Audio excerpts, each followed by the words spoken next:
আসসালামু আলাইকুম, ক্যাড বিল্ডারে সবাইকে স্বাগতম। আমরা পার্ট 15 শুরু করতে যাচ্ছি। পার্ট 15 আমরা ডাইনামিক ব্লক নিয়ে বিস্তারিত আলোচনা করব। তাহলে চলুন প্রথম লেসনেই ডাইনামিক ব্লকটা আসলে কি এবং কেন এটা আমরা ব্যবহার করব সেই সম্পর্কে জেনে আসি। সো ডাইনামিক ব্লক হলো এক ধরনের অ্যাডভান্স টাইপের ব্লক, যেটার মাধ্যমে আমরা ব্লক তৈরি করেও সেটার সাইজ বা শেপ এবং আনুষঙ্গিক জিনিসপত্র পরিবর্তন করতে পারি, পরিমার্জন করতে পারি আমাদের প্রয়োজন মতো। ধরুন এটার উদাহরণ হিসেবে আমি 3টা স্যাম্পল ড্রয়িং ব্যবহার করছি। প্রথম এই ড্রয়িংটা, সো এখানে আমার একটা অবজেক্ট দেখা যাচ্ছে এবং এটা মনে হচ্ছে যে আমি বেশ কিছু সার্কেল বা কার্ভ ইত্যাদি ব্যবহার করে তৈরি করেছি, কিন্তু এটার উপর মাউস পয়েন্টার নিলে আমি বুঝতে পারবো যে এটা একটা ব্লক হিসেবে আছে। সো এটা ক্লিক করি, আমরা দেখতে পাচ্ছি এটা একটা ব্লক এবং এটার একটা রেফারেন্স পয়েন্ট আছে, ঠিক আছে, পিক পয়েন্ট আছে। সো এই অ্যারো বাটনের মতো এখানে কিন্তু আরেকটা অ্যাডভান্স অ্যারো বাটন আছে। সো এই গ্রিপটার উপর যদি আমি মাউসের লেফট বাটন ক্লিক করি তাহলে 3টে অপশন দেখতে পাচ্ছি। সো ইউটার্নের উপর ক্লিক করি, দেখেন এটা ইউটার্নে পরিবর্তন হয়েছে। সো আবার যদি এখানে যে স্টপে ক্লিক করি তাহলে এটা স্টপে পরিবর্তন হয়েছে, এবং আবার যদি আমি স্পিড লিমিটে চলে আসি তাহলে এটা স্পিড লিমিটে চলে আসছে। সো এই ধরনের ব্লককে আমরা বলতে পারছি হলো ডাইনামিক ব্লক। সেকেন্ড আরেকটা উদাহরণে চলে যাই।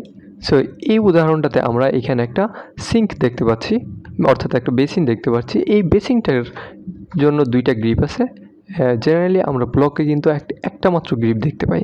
সো এই ডাইনামিক ব্লকে আমরা কিন্তু 2টা করে গ্রিপ দেখতে পাচ্ছি। সো এই গ্রিপটার উপর যদি আমি ক্লিক করি তাহলে আমি দেখতে পাচ্ছি একটা পার্টিকুলার ডিস্টেন্স মেনটেন করে এটাকে আমি স্ট্রেস করাইতে পারতেছি, ঠিক আছে। সো তৃতীয় আরেকটা এক্সাম্পলে চলে যাই। সেটা হলো এইখানে আরেকটা সিঙ্ক আছে, এবং কীভাবে যদি আমি এটাকে সিলেক্ট করি তাহলে দেখতে পাবো এক্ষেত্রেও আমরা 2টা গ্রিপ পাচ্ছি, এখানে একটা আর এখানে একটা। সো এই ডাউন অ্যারো গ্রিপটার উপর যদি আমি ক্লিক করি তাহলে দেখব একটা নির্দিষ্ট ডিস্টেন্সে এটাকে আমি স্ট্রেস করাইতে পারতেছি, অর্থাৎ এটার সাইজের পরিবর্তন করাইতে পারতেছি। সো এই হলো ডাইনামিক ব্লক নিয়ে একেবারে বেসিক লেভেলের কথাবার্তা, যে এই রকম হয় আসলে ডাইনামিক ব্লক। এটা সম্পর্কে এখন আমরা বিস্তারিত জানবো আরও, যে এগুলো কেমনে তৈরি করতে হয়। সো ডাইনামিক ব্লক তৈরি করতে হলে প্রথমে অবশ্যই সেটাকে আমাদের একটা ব্লকে পরিণত করে নিতে হবে। যেমন এইখানে আমরা একটা অবজেক্ট দেখতে পাচ্ছি, এটা কিন্তু ব্লক হিসেবে নাই। সো আমরা সর্বপ্রথম এই অবজেক্টটাকে, অর্থাৎ এই সোফাটাকে একটা ব্লক হিসেবে তৈরি করব। সো ব্লক তৈরি করার জন্য আমি চলে যাব ব্লকের এই ক্রিয়েট অপশনে। সেখানে গিয়ে আমি এটার নাম দিচ্ছি সোফা। আর এই সম্পর্কে আমি কিন্তু বিস্তারিত পূর্বেই, অর্থাৎ পার্ট 9-এ অনেক বলেছি। সো এইগুলো নিয়ে এখন আর কথা বলার তেমন কিছুই নাই। সো আমি পিক পয়েন্ট নিয়ে নিচ্ছি, আমি পিক পয়েন্ট দিচ্ছি এই পয়েন্টটাকে, এবং আমি এখানে কনভার্ট টু ব্লক দিচ্ছি, আর অ্যালো এক্সপ্লোডিং এই অপশনটাকে চেকড রাখতেছি। আর সিলেক্ট অবজেক্টটা তো দেইনি এখনও। সো আমি অবজেক্টটাকে সিলেক্ট করে ফেলি এবং আমি এন্টার করে দিই। তারপর আমি এই নিচে একটা অপশন হচ্ছে open in block editor. So এইখান থেকে যদি আমি ব্লক এডিটারে ডিরেক্ট ওপেন করি তাহলে কিন্তু আমি ডিরেক্ট ব্লক এডিটরে চলে যাব, কারণ ডাইনামিক ব্লক তৈরি করার জন্য অবশ্যই আমাকে ব্লক এডিটরে যেতে হবে। সেই জন্য আমি আলাদাভাবে না গিয়ে ডিরেক্ট এই অপশন এইখান থেকেই ব্লক এডিটরে চলে যেতে চাচ্ছি। সো ব্লক এডিটরে চলে যাওয়ার পর আমি ওকে দিয়ে দিই, তাহলেই দেখতে পাবো যে আমাদের এই ড্রয়িংটা কিন্তু ব্লক এডিটরে ওপেন হয়েছে। সো এখানে ওপেন হওয়ার পর কিন্তু এটা আর একটা ব্লক হিসেবে কাজ করতেছে না, বাট এটা রেফারেন্স পয়েন্ট, অর্থাৎ ব্লক হিসেবে কিন্তু এই ইনসার্টের ঠিকই আছে।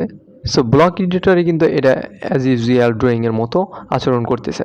সো ব্লক এডিটরে এটা ওপেন হওয়ার পর আমরা এখানে একটা অপশন দেখতে পাচ্ছি যে ব্লক অথরিং প্যালেটস। সো এই ব্লক অথরিং প্যালেটসের মাধ্যমেই হলো আমরা এই ড্রয়িং এই সোফাটাকে, অর্থাৎ এই ব্লকটাকে একটা ডাইনামিক ব্লকে রূপান্তর করব। সো এখানে বিভিন্ন ধরনের অপশন আছে, যেমন প্যারামিটার, অ্যাকশন, প্যারামিটার সেটস এবং কনস্ট্যান্টস। সো প্যারামিটার হলো বিভিন্ন ধরনের লাইন, পয়েন্ট, পোলার ইত্যাদি এখানে আছে। সো এইগুলোর মাধ্যমে আমরা এই ব্লকটা পরিবর্তন করতে পারি। দেন এখানে আছে অ্যাকশন, বিভিন্ন ধরনের অ্যাকশন আমরা এখানে অ্যাপ্লাই করতে পারি। এরপরের যে অপশনটা আছে সেটা হলো অ্যাকশন আর প্যারামিটারের মিক্সড অপশন। সো এইগুলো আমরা ব্যবহার করে দেখব আস্তে আস্তে। আর লাস্ট আছে কনস্ট্যান্ট সম্পর্কে কিন্তু আমরা পার্ট 14-এ বিস্তারিত জেনেছি। সো এই কনস্ট্যান্টগুলোও আমরা এই অবজেক্টের পরিমার্জনের ক্ষেত্রে ব্যবহার করব। সো আপাতত আমি কিছুই করছি না, আপাতত এটা আমি ক্লোজ করে দিচ্ছি এবং close block editor. So block এডিটরটাকে আমি ক্লোজ করে দিচ্ছি। সো এই ভিডিওতে আমরা ডাইনামিক ব্লক কী এবং এটি কীভাবে তৈরি করতে হয় সে সম্পর্কে দেখলাম। পরবর্তী ভিডিওতেগুলোতে বিস্তারিতভাবে আমরা এই সব বিষয়গুলো জানব। ধন্যবাদ সবাইকে।